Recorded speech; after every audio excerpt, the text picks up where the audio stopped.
አሰላሙ አለይኩም ወራህመቱላሂ ወበረካቱ ውድና የተከበራችሁ የሙቢያል ዩቲዩብ ቻናል ቤተሰቦች እንዴት ናችሁልኝ?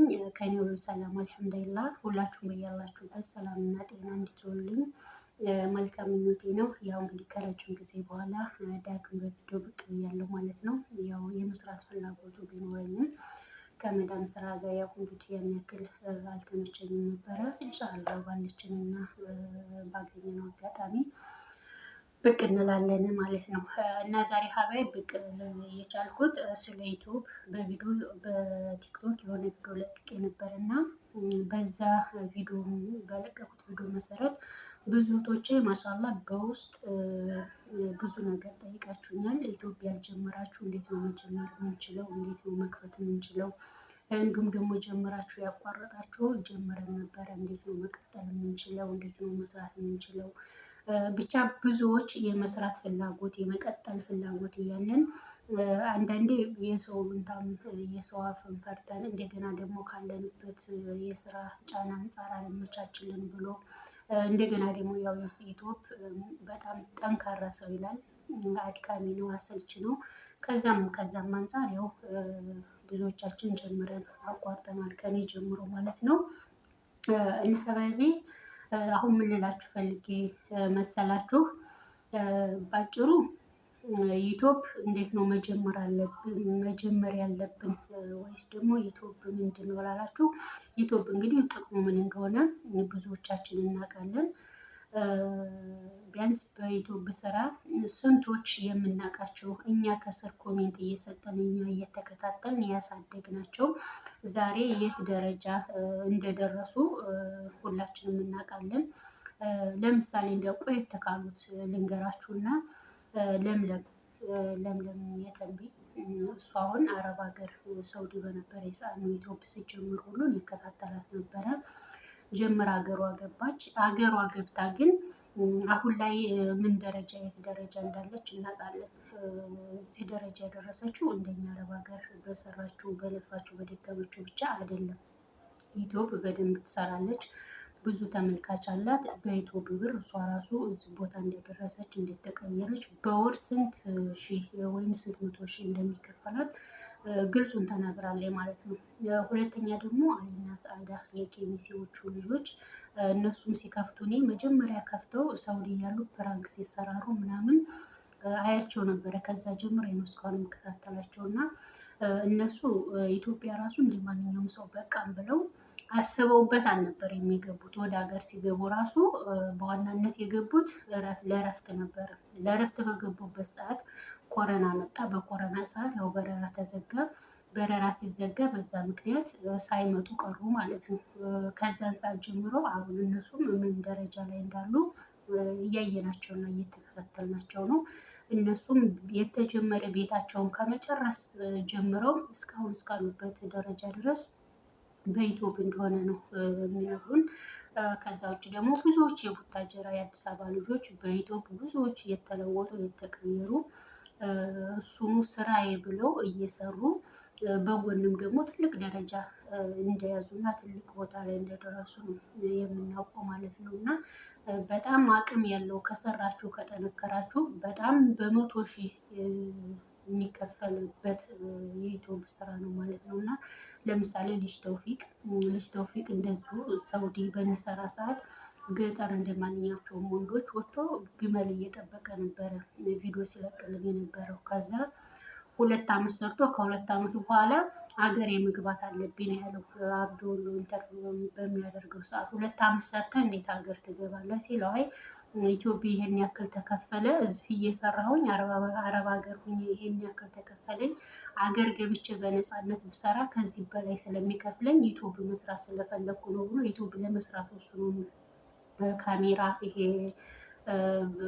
ምናምን በቃ የዩቲዩብ ማቴሪያ ሳይቀረው ገዝቶ አገር ገባ። እስካሁን ድረስ እየሰራ ነው። እሱም የት እና ምን ደረጃ እንዳለ ሁላችንም እናውቃለን ማለት ነው። ያው እንደ ምሳሌ ቢያንስ ጥቅሙ ምን ያክል ትልቅ ደረጃ እንደሚያደርስ እንድታውቁ ነው ማለት ነው።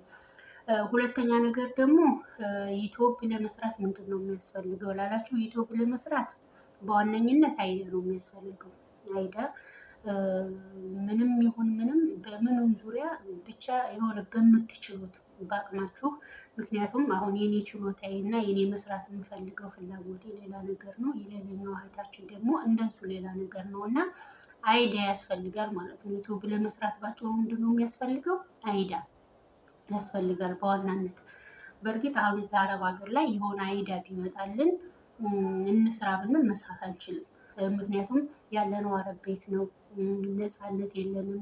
እንደፈለግን ከፈለግነው ሰው ጋር መገናኘት አንችልም። ያው እስር ቤት በሉት ያለንበት እና ያ ስለሆነ ያው አንዳንዴ እንደዚህ ብቅ ብለን ዝም ብለን የሆኑ ነገሮችን ከማውራት እና ከመነጋገር ውጭ እንደፈለግን መስራት ስለማንችል ሀገራችን ላይ ስንገባ ግን ነፃነት አለ። እንደፈለግን ወጥተን ወርደን ከፈለግናቸው ሰዎች ጋር ተገናኝተን በሀገራችን ላይ አንድ አይዳ ይዘን በዛ አይዳ ዙሪያ በነፃነት መስራት እንችላለን ማለት ነው። ስለዚህ በዋናነት የሚያስፈልጋችሁ አይዳ ነው። ከዛ ቀጣይ ደግሞ ድፍረት፣ የእውነት ደፋር ሁኑ፣ ፈሪ አትሁኑ። እኔ ፈርነቴ ነው እስካሁን እዚህ ያደረሰኝ ማለት ነው። ምክንያቱም ከኔ ጋር በ2013 ዓመተ ምህረት ነው ግሩፕ ከፍተን በግሩፕ ሰብስክራይብ እየተደራረግን ሰዓት ሞልተን ምናምን ሞኒታይዝ ነው የራሱ ኢትዮጵያ ስገባ የገባሁት ማለት ነው። ያው እንደገባሁኝ ብዙ እህቶች ለምሳሌ ልጥቀስላችሁና መዲ ቱብ የኮምቦልቻዋ የቼቃ ምናምን የምታደርሰው እሷና እኔ በአንድ ነው የጀመርነውን አንድ ግሩፕ ነበር። ኢትዮጵያ ገብተን ራሱ ስንደዋወል ነበረ። እሷ ማሻአላህ ወደዛ ወደ ሳትል ስራ የጉዳይ ብላ ቀጠለችበት። እሷም አሁን በቃ ጥሩ ደረጃ ላይ ነው ያለችው። ከሄደች ጀምራ እሱን ብቻ ነው የምትሰራው። ዩቲዩብ ይከፍላታል። እንደገና ደግሞ እቃ ጠለባት ነው የምታደርሰው። እቃ ጠለባት መቼም ያው በነፃ እንደማይደረስ በነፃ እንደማይገዛ ታውቃላችሁ። እሱ ራሱ የራሱ ኮሚሽን አለው። በሁለት መንገድ ነው ገቢ የምታገኘው ማሻአላህ በመጠንከሯ ማለት ነው። እንዲሁም ደግሞ ሌሎች እህቶች አሉ ከኔ ጋር አብረው ጀምረው ትልቅ ቦታና ትልቅ ደረጃ ላይ እየደረሱ ማለት ነው። እና ድፍረት ያስፈልጋቸዋል። በተለይ እኛ ሀገር ላይ ሰዎች አንዳንዴ ብዙ ቦታ አልተለመደም እንደዚህ ዩቲዩብ ምናምን ካሜራ ስትይዙ ቪዲዮ ስትቀርጹ ሰው መሀል ሆናችሁ ካሜራ ይዛችሁ ስትዋሩ ምናምን እንደ እብድም እንደ ሌባም እንደ ብዙ የሚቆጥሯችሁ ሰው አሉ። ምክንያቱም አብዛኛው ሰው አይረዳም፣ አያውቅም ዩቲዩብ እየሰራችሁ መሆኑ። እንደውም ዩቲዩብ ነው ብትሏቸው ምንድን ነው ዩቲዩብ ብለው ግራ የሚጋቡ ሁሉ አሉ። ምናልባት እንደኛ ወጣ ብለው አረብ ሀገር ያዩ እንዲሁም ደግሞ ኢትዮጵያ ውስጥ ሆኖ ስለ ሶሻል ሚዲያ ጥቅም እና ጉዳት የሚያውቁ እነሱ ሊረዷችሁ ይችላል እንጂ አብዛኛው ሰው አይረዳም። ስለዚህ እዛ መካከል ሌላው ቀርቶ ቤተሰብ ጋር ራሱ እንፈራለን። እንደዚህ ቪዲዮ ለመስራት ቪዲዮ ለመቀረጽ ድፍረት የለንም ማለት ነው። ስለዚህ የትም ቦታ ቢሆን የትም በዋናነት ምን ያስፈልገናል? ድፍረት ያስፈልገናል። ደፋር መሆን አለብን። እንደገና ደግሞ እሉንታ ሰው ኢትዮጵያ ቀርቶ በሶሻል ሚዲያ ዝም ብላችሁ ወጣ ስትሉ ብዙ አሉባልታ አለ፣ ብዙ ሀሜት አለ፣ ስድብ አለ፣ ዝንፍ አለ፣ በጣም ብዙ ነገር ይመጣባችኋል። ይሄንን በቃ ወደ ጎን መተው። ለምንም ነገር ቦታ ይኖራችሁ። በዋናነት እናንተ ካላህ ጋር የሚያጣላችሁ ካላህ መንገድ የማያስወጣችሁ ሀራም ያልሆነ ራሳችሁን ጠብቃችሁ እንዳልኳችሁ ካላህ ጋር የማያጣላችሁ እውነትና ሀቀኝነት ያለበት ጥራት ያለው ስራ ስሩ።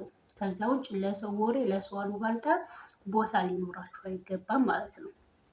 እንደገና ደግሞ ጠንካራ መሆን አለባችሁ። እንዳልኳችሁ ዩቲዩብ ጠንካራ ሰው ይላል። መጠንከር ያለባችሁ በምን ቦታ ላይ ነው? ስትሰሩ ከቀረጻው ጀምሮ እንደገና ኤዲት ማድረግ አለ። እንዳልኳችሁ አይዳ ምን ልስራ ምን ላድርግ የሚለው ነገር አለ። እንደገና እየተዟዟራችሁ መቀረጽ ያለባችሁ ነገር መገናኘት ያለባችሁ ዩቱበሮች ሩቅ ሊሆኑ ይችላሉ፣ ቅርብ ሊሆኑ ይችላሉ።